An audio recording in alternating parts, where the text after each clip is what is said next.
Na segunda metade do É Notícia, conversaremos com o candidato Pablo Marçal, do PRTB. Empresário, autor de 62 livros, Marçal se apresenta como mentor de milhares de pessoas com promessa de desenvolvimento emocional e prosperidade financeira.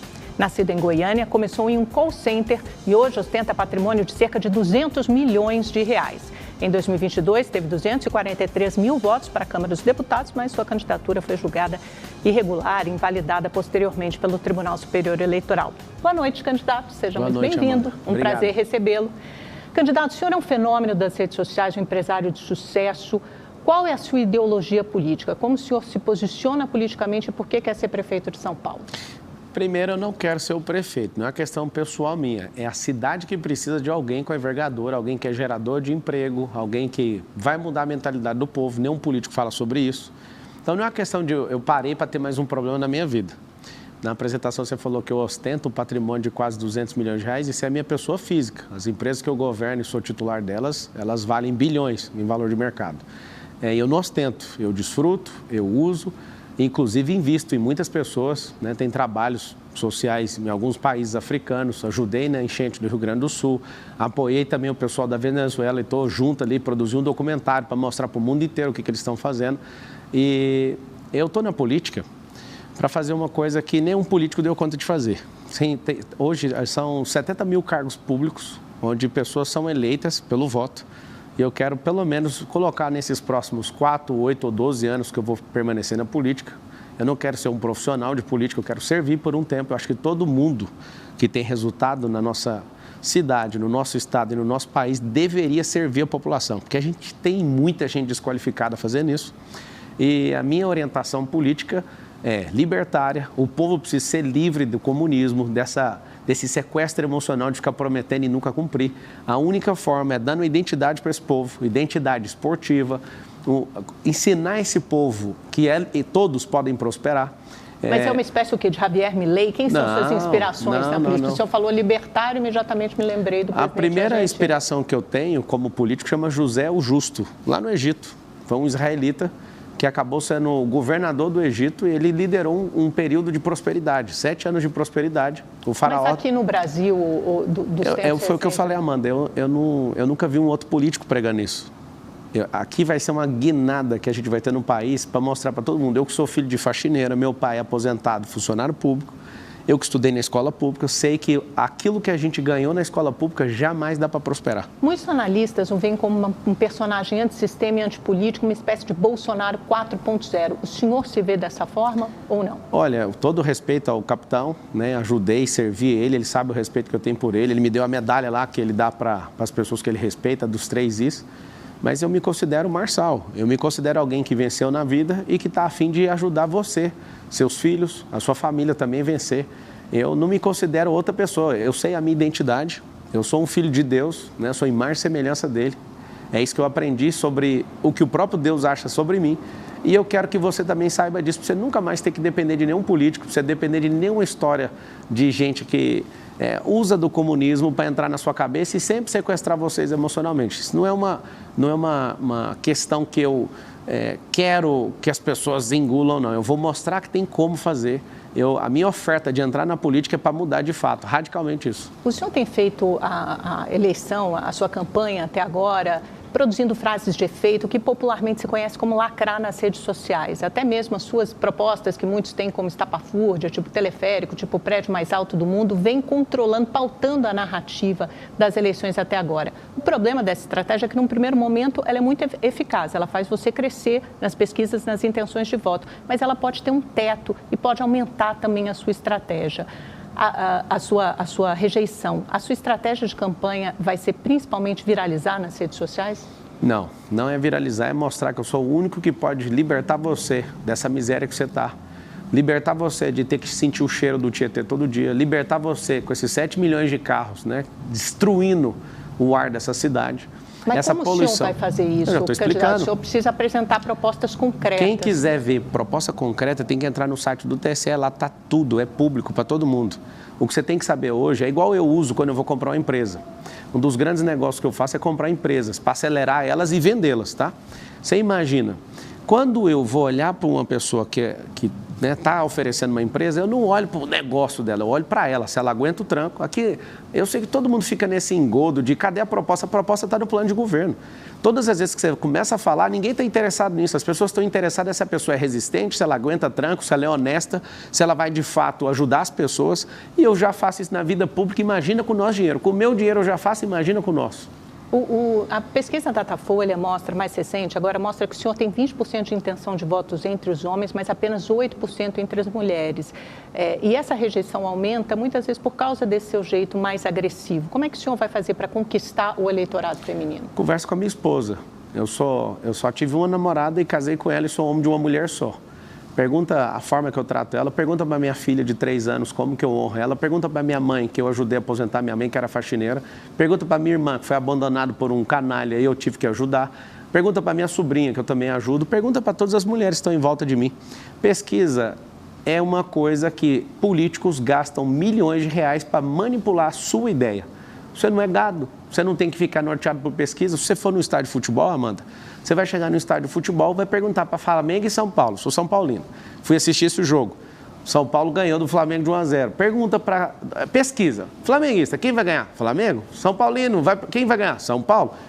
Não interessa o que essa pesquisa está dizendo. Se você for pegar todas e criar um comparativo, um quadro analítico, você vai perceber que todas estão muito diferentes uma da outra. Resumindo, eleição e mineração você só conhece num dia, chamado apuração. Elas mostram mais ou menos a mesma coisa, candidato. O Nunes, o atual prefeito, e Guilherme Boulos no primeiro patamar, e logo seguidos então, por vocês, Datena e o senhor ótimo. No segundo então, tá pelotão, bom. Vocês dois avançando, crescendo. O governador de Minas Gerais, o Zema, né? Ele tinha 2% das intenções de voto e acabou ganhando e depois venceu o primeiro turno na reeleição. O presidente Bolsonaro, ele tinha 7%, vocês chamavam isso de teto. Pesquisa não é aquilo que o povo quer. Pesquisa tem manipulação, eu vou te explicar. Primeira delas, quem pagou? Existe uma necessidade de agradar quem pagou. Vamos lá. Segundo, que horas e que lugar que você fez a pesquisa? Qual o método que você utilizou? Quando você vai fazer a pergunta da pesquisa, quem é que vem primeiro? Esse método foi randomizado ou ele foi aplicado para as 1.000 pessoas de forma que o Nunes fique em primeiro? Tudo bem, não, mas é que eu estou explicando. É porque assim... Eu não estou preocupado com isso. Eleição, você precisa conquistar o povo. E é isso que eu vou fazer e estou fazendo. Estou tentando entender qual vai ser sua tática, sua estratégia de campanha, se ela vai ficar restrita às redes sociais. Porque, por exemplo, no bolsonarismo, mesmo o Zema, que o senhor fala da antipolítica, isso veio numa onda, numa esteira de uma série de acontecimentos da Lava Jato, da derrocada do PT em 2018. Eles eram muito calcados em pautas conservadoras e moralizantes, pautas liberais na economia de segurança pública. Eu estou tentando entender qual é o esteio da sua campanha, das suas propostas. Todos os jornalistas me perguntam a mesma coisa e se eu contar o Boulos vai usar. Eu não vou te mostrar a estratégia. Eu gostaria de te contar, mas vai ser uma campanha que vai ser internacional. Vai ter gente de fora ajudando e não é com grana, não. É gente se posicionando e falando, eu estou com esse cara, eu acredito nele. Tem muita gente, mas só para você entender. Empresários, gente famosa, você vai líderes políticos? Você vai ver, é internacional. Por quê? Porque o São Paulo mostra o futuro do Brasil. Eu estou aqui nessa campanha, vou explicar por quê. Porque tiraram o Salles e eu achei muito suspeita a saída do Salles, como se tivesse um grande acordo para essa prefeitura ficar com esses 12 partidos políticos e de um outro lado tem o Luiz Inácio Lula da Silva que quer pegar para ele a prefeitura mais poderosa, porque aqui está a reserva de domínio, o futuro desse país. Eu não queria mexer com a prefeitura. Quando eu observei, eu falei, eu vou ter que servir o povo justamente pelo que eles estão fazendo. E aí está aqui uma pessoa que é servo do povo. Já provei, eu tenho espírito público desde 2019, quando eu dei meu coração lá na África. Eu já ajudo em alguns países africanos, o principal em Angola, onde eu provei que dá para desfavelizar um lugar, onde dá para mudar a mentalidade de um povo. E eu fiz uma promessa para um garoto quando eu estava indo embora em 2019. Ele falou assim para mim, Amanda, você nunca vai voltar aqui, né? E eu fiz uma promessa olhando nos olhos dele, um garoto de 8, 9 anos aproximadamente. Eu só saio daqui depois que a última família entrar na última casa. Nós estamos construindo essas 300 casas, já são mais de 300 agora. E eu quero te dar um conselho para você que é da quebrada, você que é de favela, você que está em comunidade. Hoje, o frio de São Paulo, eu fiquei lembrando de uma senhora que eu conheci, lá no Beira Rio, numa favela chamada Beira Rio. Sabe o que ela falou? Essas casas de lata são como IML. Isso aqui você não suporta o frio. Hoje eu acordei e lembrei da frase dessa mulher. E eu faço um compromisso aqui como homem. Não vai ter nenhuma família morando em casa de lata aqui nessa cidade. Nós somos um povo rico o suficiente Temos dinheiro suficiente, ano que vem a Prefeitura vai ter 120 bilhões de reais de orçamento e a gente tem parcerias público-privadas que eu tenho certeza que os mais de 2 milhões de empresários, quando souber da seriedade que nós vamos desenvolver essa Prefeitura, não vai deixar ninguém morar nem em casa de taipa, nem em casa de alumínio. Não vai acontecer isso aqui nessa cidade mais. Eu faço uma promessa como homem. Pessoalmente, eu vou honrar pela minha família o que eu estou falando. Candidato, no primeiro debate à Prefeitura de São Paulo, o senhor se referiu ao candidato Guilherme Boulos como comedor de açúcar. Depois o senhor falou que ele é aspirador de pó. E ele conseguiu uma liminar da Justiça, sem apresentar nenhuma prova, absolutamente nenhuma prova. E depois ele conseguiu uma liminar da Justiça, fazendo com que o senhor suspendesse esses vídeos da rede social e deixasse com que ele publicasse um direito de resposta. Não só o senhor não fez isso, como dobrou a aposta, publicou novos vídeos. Veio uma segunda decisão judicial, dessa vez do Tribunal Regional Eleitoral. O senhor já tirou esses vídeos da sua página? Não, e qual que é a lógica? Faz ele o exame toxicológico. Por que não pede o exame toxicológico? Não, o ponto é que o senhor não vai cumprir uma decisão judicial? Se a gente está dentro do prazo. Já tem duas. Isso, vai cumprir, mas o povo já sabe que é um aspirador de pó. Quem conhece São Paulo em todas as biqueiras, a pessoa que defende o uso de drogas, defende que mais pessoas vá para a Cracolândia, defende Nicolás Maduro, defende Daniel Ortega na Nicarágua, ele defende o Foro de São Paulo. As famílias decentes dessa cidade não concordam. Agora, eu vou ter que sacrificar alguma coisa para provar para você. Inclusive, estou em posse do documento, não precisa ficar ansioso. Mas o senhor tem essas provas? Claro, e vou mostrar na hora certa, não precisa ter ansiedade. Mas por que o senhor não mostrou? Porque é uma acusação muito grave, o senhor não pode fazer de uma forma leviana. Mas o que os candidatos fazem nos debates é fazer exatamente isso aí que você falou. Como que eu vou falar agora se o povo esquece em uma semana? Calma que eu estou aqui, você não precisa ficar apavorado. O senhor está dizendo, então, que o senhor tem provas disso? Vou mostrar, calma. Ele é o candidato medalha de ouro, foi o que mais foi preso. E em todos os candidatos à Prefeitura de São Paulo, ele é medalha de ouro, já tem 3 pódios.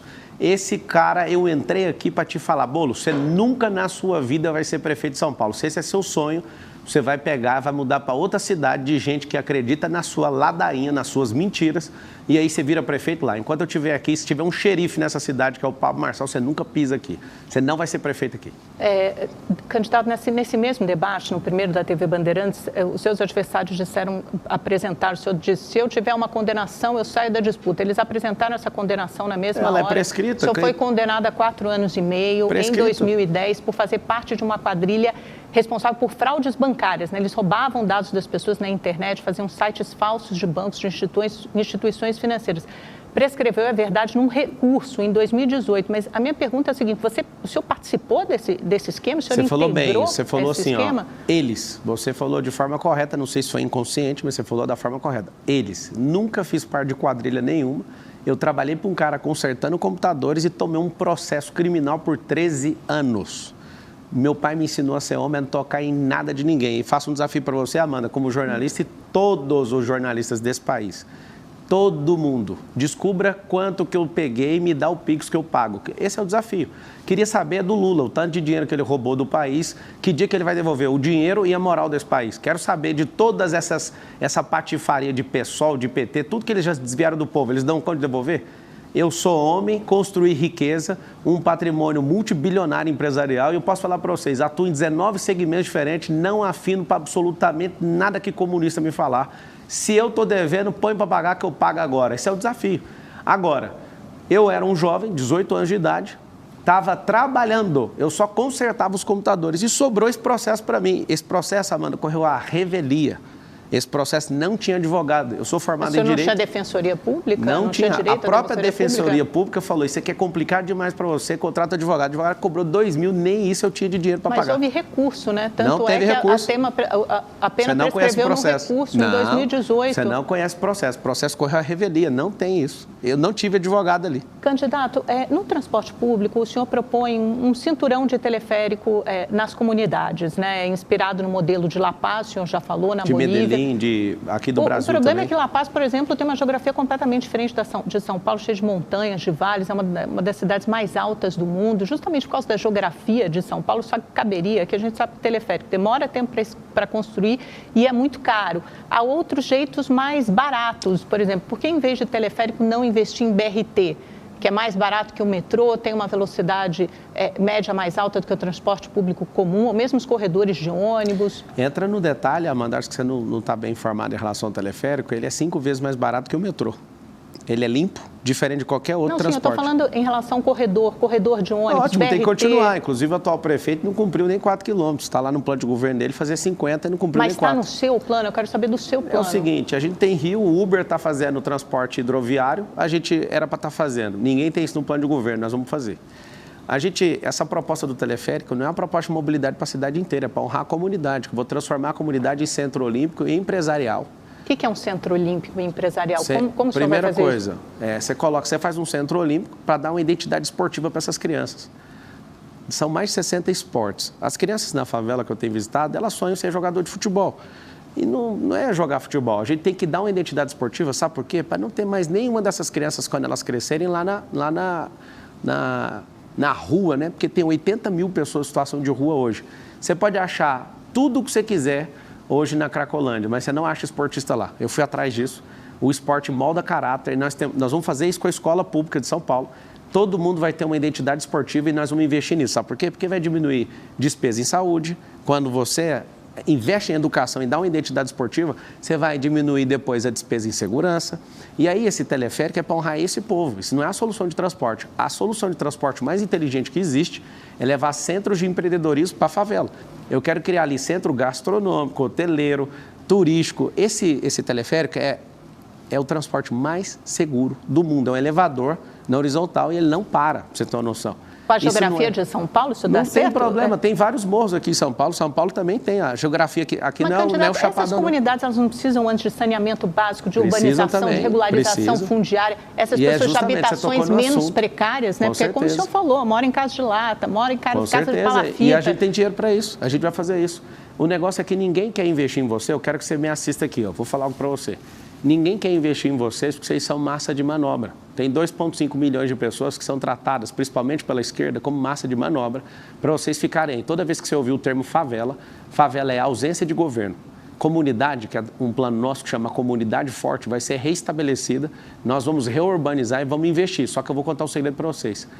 Como não investiram nessas últimas décadas, como aí no Panorama, que tem 80 anos essa favela, e vocês mesmos construíram a rua, pode deixar que eu vou asfaltar isso aí para vocês. Aí na Vila União, na Quebrada aí, onde é a Zona Leste, próximo ao Itaquerão, vocês estão precisando de poste de energia, só que precisa fazer a guia. Pode deixar comigo, eu vou pessoalmente aí fazer. Eu prometi e vou fazer. Ganhando a eleição ou não, eu vou resolver esse problema de vocês. Sabe por quê? Porque eu preciso de gente bem intencionada que quer libertar vocês e eu vim aqui para libertar vocês dessa miséria. É isso que queima no meu coração, esse é o recado que eu quero passar para todo pai de família, para toda criança, para toda mãe que está aí agora desolada porque não tem um governo que está afim de ajudar vocês. Eu estou de saco cheio disso, eu vou ajudar vocês. Já fiz isso com o meu pouco dinheiro que eu tenho, imagina com o nosso. Vou investir primeiro em gente, para depois falar qualquer outra coisa. Nós vamos abençoar vocês, mesmo todo mundo criticando e zoando, nós vamos ajudar vocês.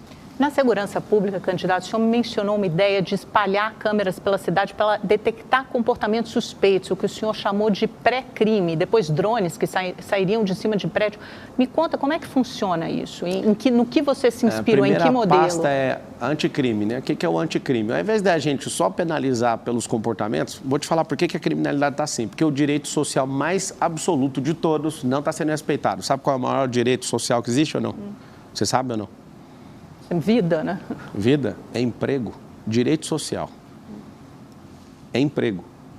Você não tem seu direito social chamado emprego preservado. Então, nós vamos abrir empresas, vai ter uma secretaria de empresarização, sabe para fazer o quê? Para mais paulistanos abrirem empresas. Empresas que geram emprego, não é o governo. O governo tem que facilitar a abertura, abençoar o empreendedor para ele abençoar os trabalhadores. Tem mais emprego, tem mais renda. Quando tem emprego, diminui a mortandade e a criminalidade. A gente tem que parar de pegar o dinheiro público e ficar tentando tampar furo, colocar balde para pegar goteira. A gente tem que trocar a telha. Tem como pegar o dinheiro público e tratar efeito e tem como pegar o dinheiro público e tratar a causa. Uma das causas mais poderosas vai ser a empresarização, que inclusive, Amanda, cada empresa na cidade de São Paulo, são mais de 2 milhões de CNPJs, terão um braço de ensino. Eles vão treinar em profissões do futuro, tecnologia, inteligência emocional, educação financeira. Por que nós vamos treinar as pessoas que trabalham nas empresas? E a empresarização, para todo mundo ter oportunidade de ter seu próprio negócio. Eu faço uma pergunta para você que é de São Paulo. Quem não quer ter seu próprio negócio? A senhora que gostaria de ir lá no Brás comprar sutiã, comprar roupas, modinha para a senhora vender. Quem que não gostaria de ter um lucro nisso? Nós vamos ensinar, seus filhos vão aprender na rede pública, vocês vão aprender através das 2 milhões de companhias que tem nessa cidade. Quem vai patrocinar isso é a prefeitura e eu posso garantir, a partir de 2025, todo mundo vai ser treinado para prosperar nessa cidade. Conte com isso. Candidato, mas o senhor não respondeu sobre a segurança pública e a Cracolândia e a segurança, porque tudo isso é um ciclo, eu concordo com o senhor, tem que ter mais emprego, distribuição de renda, menos desigualdade social, mas e a segurança pública, os GCMs e a Cracolândia? Vamos lá, a gente teve um aumento de 23% das pessoas em situação de rua por não ter inteligência emocional, por não investir em educação, por não ter identidade esportiva, eu já falei da causa. Sobre essa nova segurança que vai ter em São Paulo, a lei permite ter até 24 mil guardas no GCM. Hoje, a principal preocupação do paulistano é segurança. Com o anticrime, a gente vai usar tecnologia.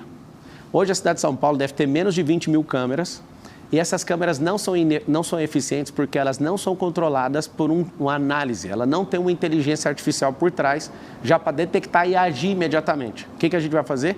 Nós vamos colocar uma análise preditiva, que a gente, de forma estruturada, pegando o comportamento humano, a gente vai detectar comportamento e antes de acontecer, presta atenção, o que é um pré-crime? Antes de acontecer, nós vamos usando tecnologia para essa pessoa. Que exemplo de um comportamento suspeito, por exemplo? Por exemplo, a pessoa vai meter a fita, ela tem o mesmo comportamento. Você pega um motoqueiro, ele está de 2, ele fica indo e voltando numa esquina. Aquele comportamento já é suspeito. Não é porque ele veio de tal lugar ou para onde ele está indo. Aquele comportamento, mas na análise... Mas a chance de incorrer em erro é imensa, né? Mas porque é por isso que ninguém vai prender. É por isso que chama pré-crime. É por isso que a gente vai mostrar que está sendo vigiado. A população de São Paulo vai agradecer, porque para controlar a segurança de 12 milhões de pessoas, a gente precisaria, sabe de quê? De 100 mil guardas. Só que a gente tem tecnologia para isso. Eu quero triplicar o efetivo da guarda municipal, levar para a escola, começar primeiro no distrito mais violento da cidade de São Paulo, que chama Pinheiros. Nós temos 96 distritos. Vocês aprovando como povo, sabe qual que é o problema dos políticos? Eles querem implantar ideias que custam bilhões. Eles não querem rodar testes primeiro para a população aprovar e falar, isso aqui é o que a gente quer na cidade inteira, para depois rodar esses contratos multibilionários. Depois nós vamos colocar nos outros distritos até chegar aí no seu bairro. O que a gente tem que fazer para você entender? Nós precisamos de tecnologia, pelo amor de Deus. A nossa nação vai se tornar uma nação que é escrava da tecnologia. A gente não produz os nossos próprios carros, não produz computador, a gente não tem programador. Em algumas empresas eu tive que contratar programadores de outras nações, porque não acha aqui. Ninguém tem esse sonho aqui, a gente não treinou o nosso povo para isso. Então entenda que a gente não precisa ter centenas de milhares de câmeras igual em Londres. Lá tem câmera adoidada, só que não funciona.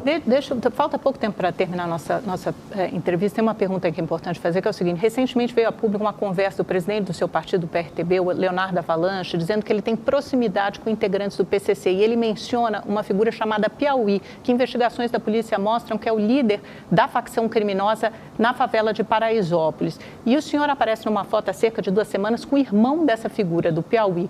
O senhor sabia com quem estava se encontrando? Jamais. Ou foi coincidência? Jamais. Eu tirei foto com mais de 500 pessoas em Paraisópolis e um beijo para todo mundo que mora em Paraisópolis. Nós vamos servir vocês aí. Imagina, Amanda, eu ter que ficar pedindo certidão de nascimento de todo mundo que eu tiro foto. Não, porque são Sabe o que é engraçado? Sabe o que é a coincidência? A coincidência é alguém pegar essa foto e por que não manda para a polícia e por que já não resolve? Por que só vira fofoca? Você entende que a imprensa hoje é uma fofoqueira? Ela só quer ficar jogando coisa o dia inteiro. Agora, se o presidente... faz a mesma coisa com seus oponentes, Não, eu falo de mim, eu não falo de ninguém, não. Fofoca você fala de terceiro. Não, eu falo de mim. Eu falei lá no debate, eu não usei minha rede para fazer isso. Mas para que apresentar agora? Não está na hora de apresentar? Calma, relaxa que eu estou aqui. Mas o senhor está fazendo a mesma defesa em relação ao senhor. Eu estou falando agora de mim, eu não falei dele. Então é o seguinte, imagine eu tendo que saber quem é irmão de quem foi parido por qual mulher. Eu vou pedir certidão de nascimento. Eu sou um cara que já sou famoso nas redes sociais, agora na política está um terror, eu vou saber quem eu estou tirando foto. Agora é o seguinte, se o presidente desse partido tem algum problema, que ele pague. Quando eu recebi essa notícia, a primeira pessoa que eu liguei foi para ele. Se ele tem alguma ligação, se tem qualquer coisa de errado, que ele pague. E eu quero falar para vocês, não tenho partido, meu partido é Brasil. Eu estou no PRTB, agradeço aos Fidelix por me dar essa honra, ao Leonardo Avalanche por ter acreditado em mim, mas o meu partido se chama Brasil. E no futuro bem próximo a gente vai ter brasileiros que tem resultado, podendo se candidatar sem partido político. Não sou igual a esses caras que morrem por conta de um partido. Se você está devendo alguma coisa, você vai pagar e eu não tenho nenhum problema com isso. Faça-me o favor de pagar se estiver devendo. Candidato, a gente só tem mais um minutinho final de entrevista. Eu queria que o senhor, a mesma pergunta que eu fiz para a candidata Marina Helena, que o senhor deixasse aqui o seu principal compromisso. Eu sei que são muitos, mas o seu principal compromisso com a cidade de São Paulo. Se for eleito prefeito, que compromisso é esse? Meu principal compromisso é com gente. Eu entendo de gente. Eu amo ver famílias sendo restauradas. Eu amo ver pessoas que não acreditavam nelas começando a prosperar. Eu acredito que Deus vai mudar a sorte da nossa cidade. Eu estou aqui para servir vocês, eu sou um servo do povo. Eu vou tomar pancada, eu sou o mais resistente de todos. Eu vim aqui, eu produzi mais milhões de impostos, gerei mais emprego, eu falo com mais gente, eu já servi mais gente, não só nessa nação como em outras. E eu quero pedir a sua confiança, me dá esse cargo.